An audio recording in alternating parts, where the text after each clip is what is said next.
تقدم صلى الله عليه. وقد أخرج عبد الرزاق بسنده عن جابر بن عبد الله الأنصاري رضي الله عنهما قال صلى قلت الله يا عليه رسول الله بأبي وأمي أخبرني عن أول شيء خلق الله قبل الأشياء.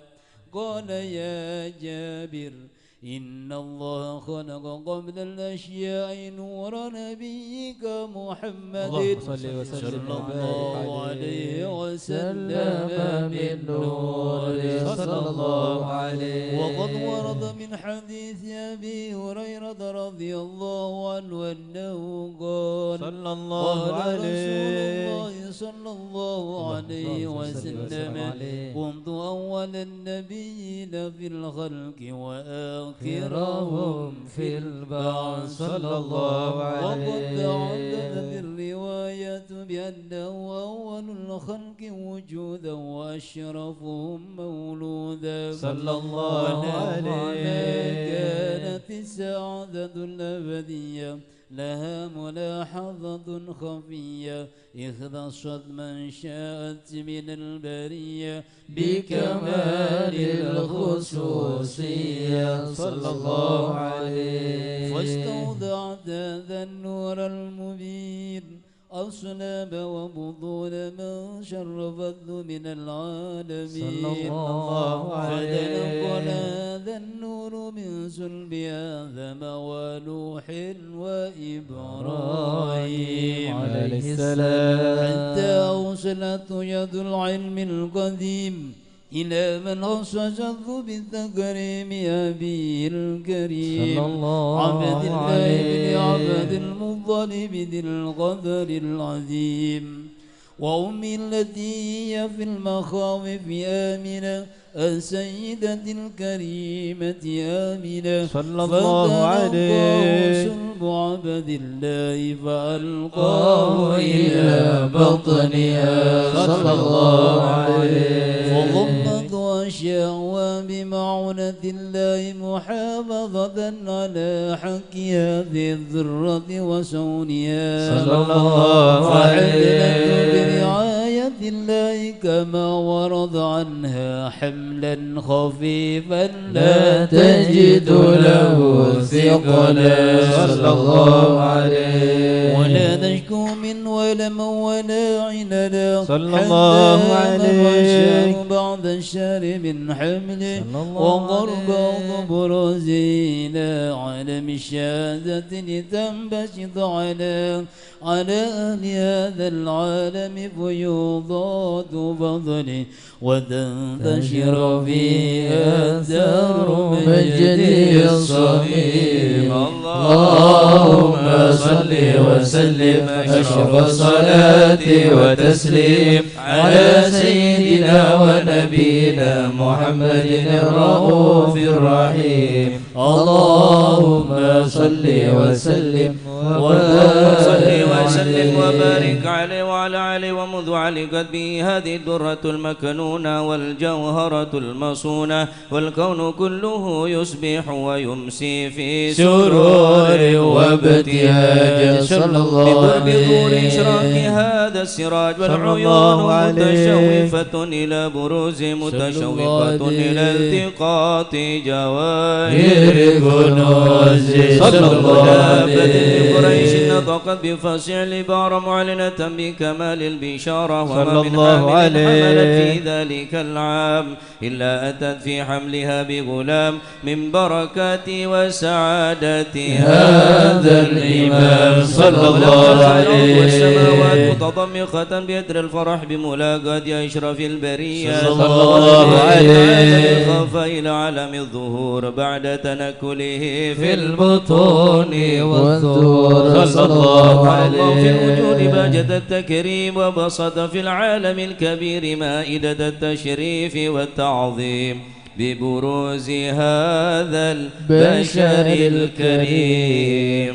اللهم صل وسلم أشرف الصلاة والتسليم على سيدنا ونبينا محمد الرؤوف الرحيم.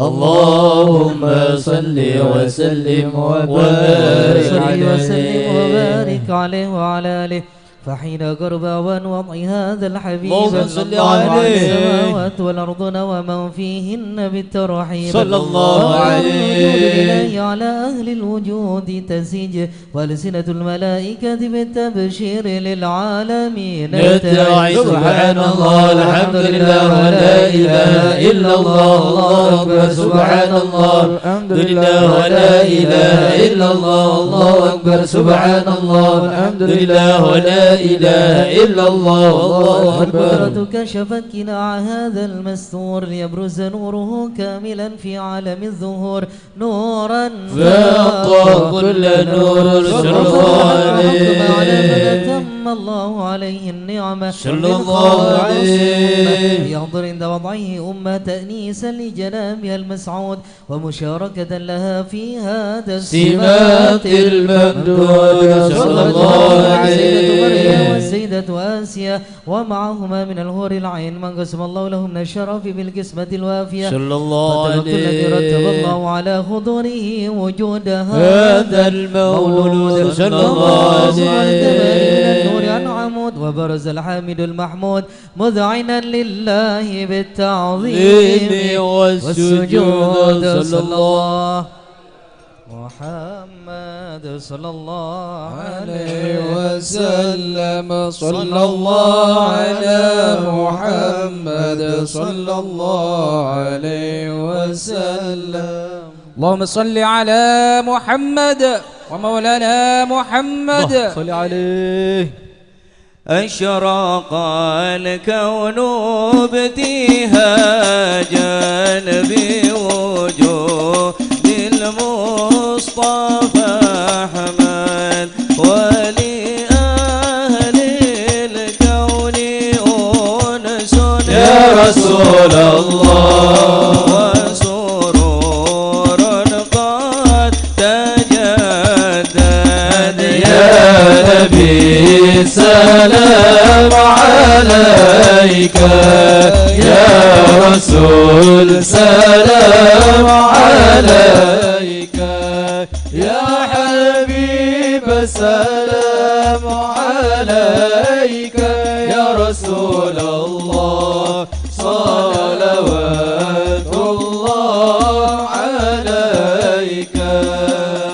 فاضربوا يا أهل المتاني فهزار اليمن غرا واستضيئوا بجمال يا رسول الله فقافي الحسن تفرد يا نبي سلام عليك يا رسول سلام عليك يا حبيب سلام عليك يا رسول الله صلوات الله عليك. لنا البشرى بسعد مستمر ليس ينفد حيث أوتينا عطاء جمع الفخر المؤبد يا نبي سلام عليك يا رسول سلام عليك يا حبيب سلام عليك صلوات الله عليك. لربي كل حمد جل أن يحصره العد إذا حبانا بوجود المصطفى الهادي محمد يا نبي سلام عليك يا رسول سلام عليك يا حبيب سلام عليك صلوات الله عليك. مرحبا صل على محمد. يا رسول الله أهلا مرحبا بك إن بك نسعد مرحبا مرحبا يا نور العين مرحبا مرحبا جد الحسين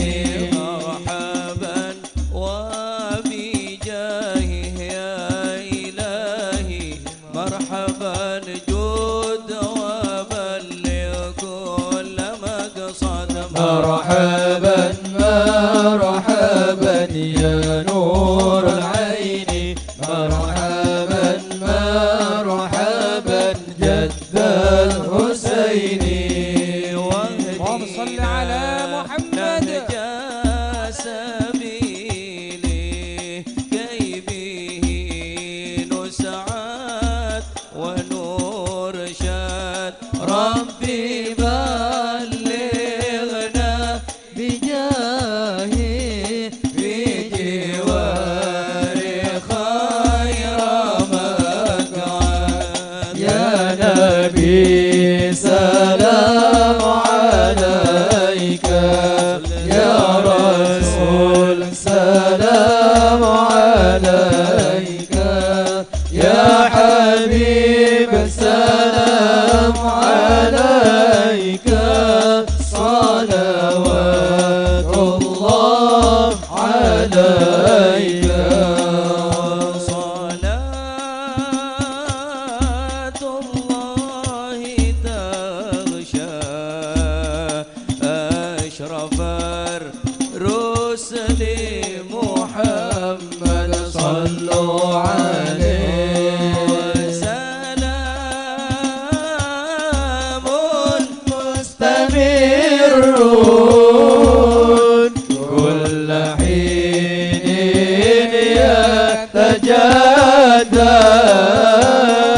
صلى الله على محمد مرحبا صلى الله عليه وسلم مرحبا صلى الله على محمد مرحبا صلى الله عليه وسلم مرحبا اللهم صل على محمد.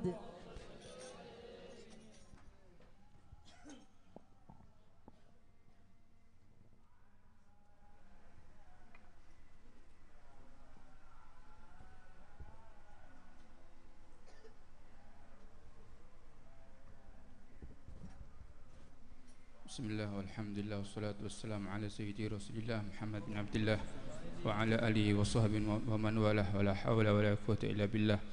قال رضي الله عنه يوم الثلاثاء في بيت السيد عبد القادر بن عبد الرحمن السقاف بعد أن ذكرت له مكارم أخلاق محبيه محمد عمر قدن من جمع الله له بين مكارم الأخلاق والمال الحلال أحسن له والتوفيق من الله حد معه مال كثير ويحرمه الله مكارم الأخلاق وحد معه مال قليل ويعطيه الله مكارم الأخلاق الله يوفقنا للمكارم الأخلاق. وقال رضي الله عنه مسجد حنبل أيام كنا فيه ملآن بالخير العبادة فيه ملآن بالخير العبادة فيه والعلم فيه كنا نجيب 10 أجزاء من القرآن في صلاة التراويح نجيب 8 مقارئ في الركعة وليلة الجمعة بعد السحور إلى الفجر نقرأ دلائل الخيرات كلها. وقال رضي الله عنه ينادي منادي القرآن والسنة ولا نتأدب ما يقول الإنسان أنا المخاطب بقوله تعالى يا أيها الإنسان وهو من جنس الإنسان مقرأ وإلا بيقرأ مقرأ من القرآن بيتدبر معاني ما خلته نفسه ما حد يقدر يجاهد نفسه ما يهدمها إلا معول شيخ ما يهدمها إلا معول شيخ كبير له سلطان. ولماذا ألقوا مشايخ لأن الشيخ يحفظك من النفس والشيطان.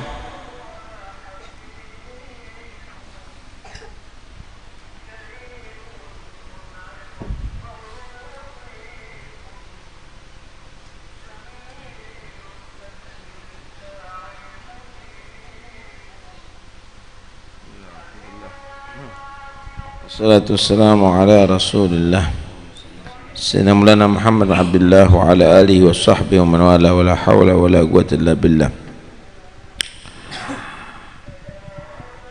Ketika diceritakan di sini bagaimana akhlak yang mulia daripada seorang muhib Ahlul Bait yang bernama Muhammad Umar Ghatar. Muhammad Umar Ghatar ini orangnya kaya, warok, rizkinya halal, akhlaknya bagus, bukan Ahlul Bait, pecinta Ahlul Bait, ahli sedekah. Beliau menerangkan ada orang dikasih oleh Allah harta banyak tapi dia nggak dikasih akhlak yang mulia.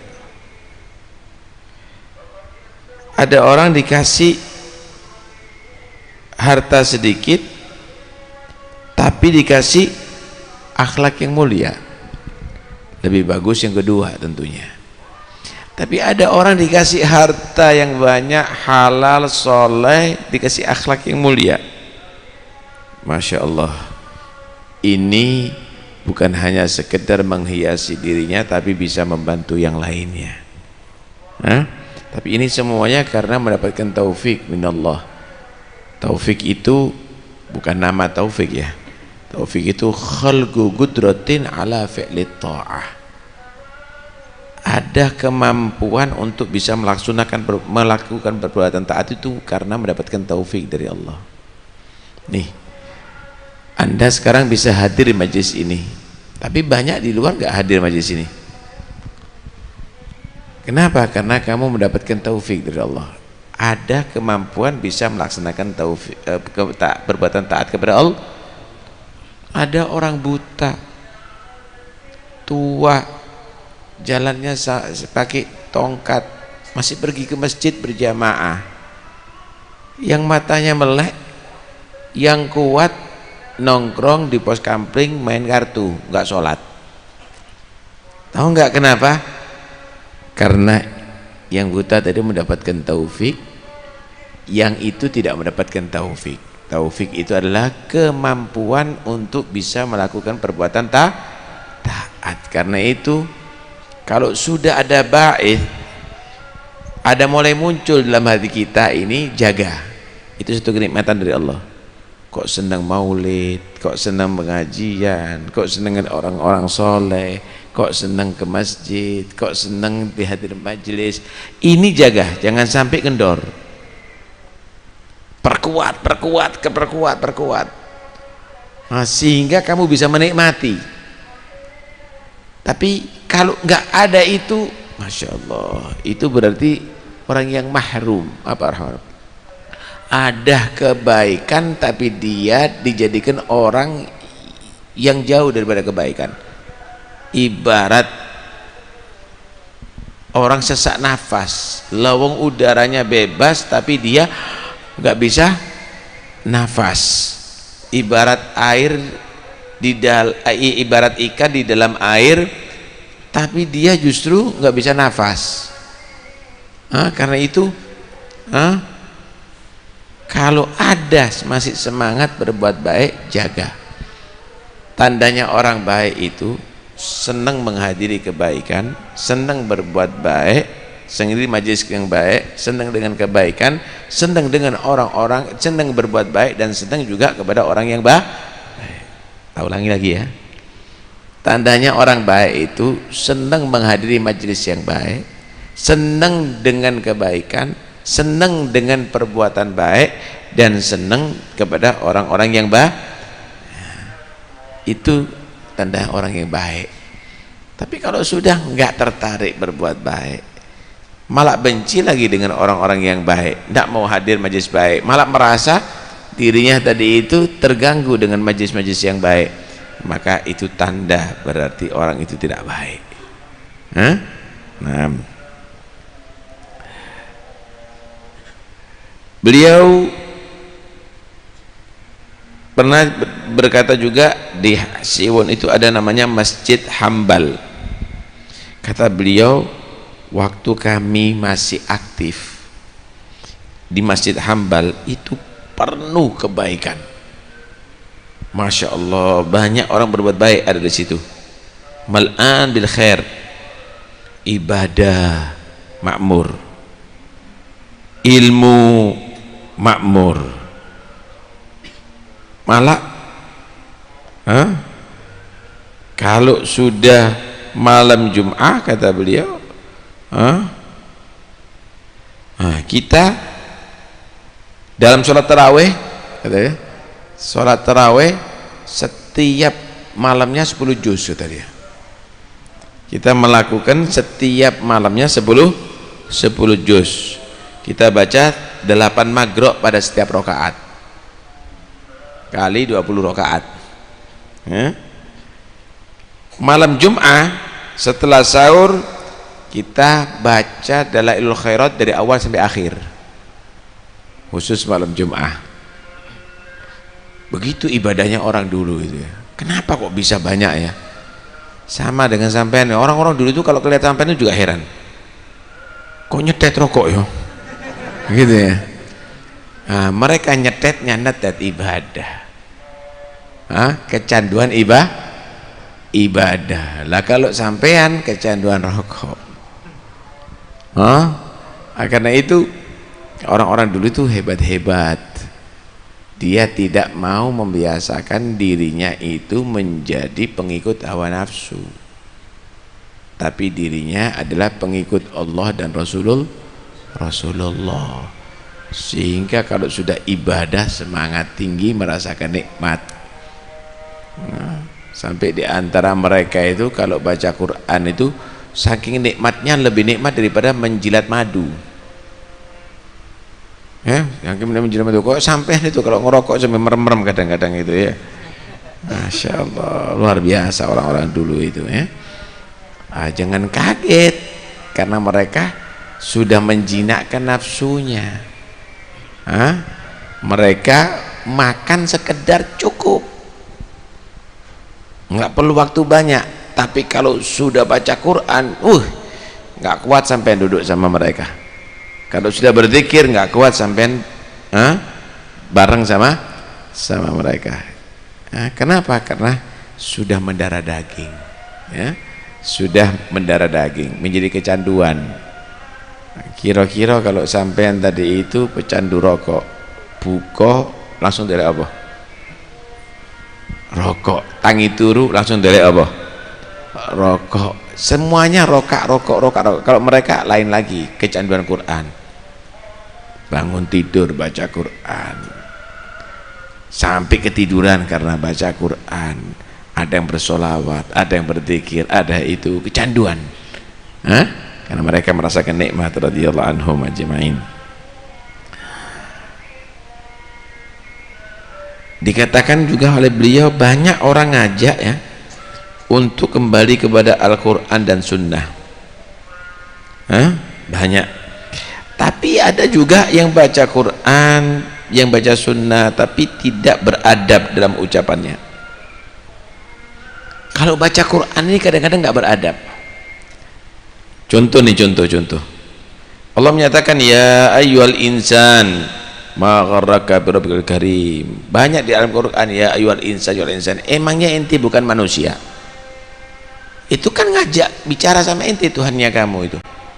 Ya sadar kalau ente jadi manusia, ikuti petunjuk Allah. Harus ada adab dong.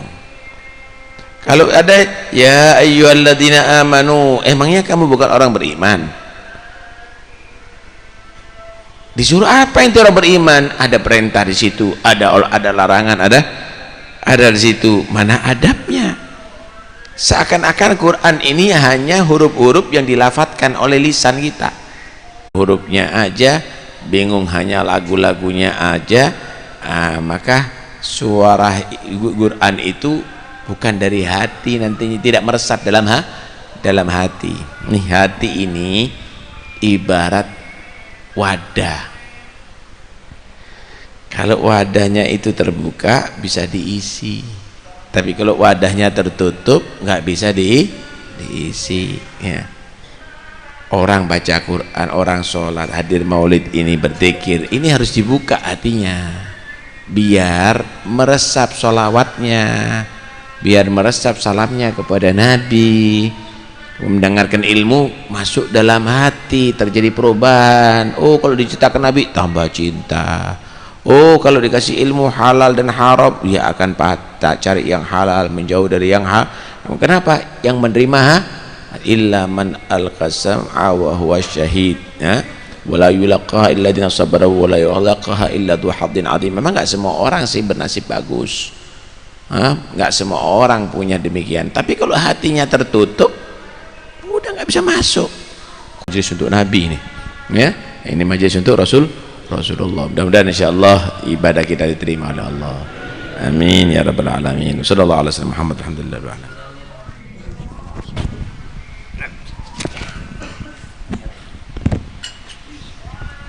Bismillahirrahmanirrahim.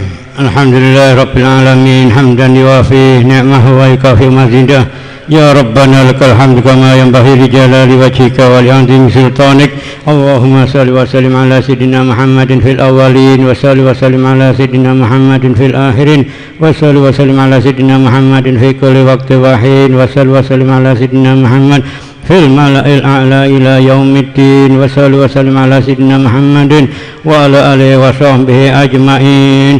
ولما ندم الفكر من درار الأوصاف المحمدية أكودا توجهت إلى الله متوسلا بسيدي وحبيبي محمد صلى الله عليه وسلم أن يجعل سعيي فيه مشكورا وفعلي فيه محمودا وأن يكتب أعمالي في الأعمال المقبولة وتوجهي في التوجهات الخالصة والصلات الموصولة. اللهم يا من إليه تتوجه الآمال فتعود ظافرة وعلى باب عزته تحت الرحال فتحشاها منه الفيوضات الهامرة. نتوجه إليك بأشرف الوسائل لديك سيد المرسلين عبدك الصادق الأمين سيدنا محمد الذي أمت رسالته العالمين أن تصلي وتسلم على تلك الذات الكاملة مستودع أمانتك وحفيظ سرك وحامل راية دعوتك شاملة الآب الأكبر المحبوب لك والمحاصص بشرف الأفهار في كل موطن من مواطن القرب ومظهر قاسم إمدادك في عبادك وساكي كؤوس إرشادك لأهل ودادك سيد الكونين وأشرف الثقلين العبد المحبوب الخالص المحسوس منك بأجل الخصائص. اللهم صل وسلم عليه وعلى آله وأصحابه وأهل حضرة اقترابه من أحبابه. اللهم إنا نقدم إليك جاه هذا النبي الكريم وتوسل إليك بشرف مقامه العظيم أن تلاحظنا في حركاتنا وسكناتنا بعين عنايتك وأن تحفظنا في جميع أدوارنا وتقلباتنا بجميل رعايتك وحسن وقايتك وأن تبلغنا من شرف القرب إليك وإلى هذا الحبيب غاية آمالنا وتتقبل منا ما تحاركنا فيه من نياتنا وأعمالنا وتجعلنا في حضرة هذا الحبيب من الحاضرين وفي طرائق اتباعه من السالكين ولحقك وحقه من المؤدين ولأهلك من الحافظين. اللهم إنا لنا أدماء في رحمتك الخاصة فلا تحرمنا وذنونا جميلة يا وسيلتنا إليك فلا تغيبنا. آمنا بك وبرسولك وما جاء به من الدين وتوجهنا به إليك مستشفعين أن تقابل المذنب منا بالغفران والمسيء بالإحسان والسائل بما سأل والمؤمل بما أمل وأن تجعلنا ممن نصر هذا الحبيب ووازره وواله وظاهره وأم ببركته وشريف وجهته أولادنا ووالدنا وأهل قدرنا ووادنا وجميع المسلمين والمسلمات والمؤمنين والمؤمنات في جميع الجهات وأدم راية الدين القويم في جميع الأقطار منشورة ومعالم الإسلام والإيمان بأهلها مأمورة مأنا واكشف اللهم كربة المكروبين واقض دين المدينين واغفر للمذنبين وتقبل توبة التائبين وانشر رحمتك على عبادك المؤمنين أجمعين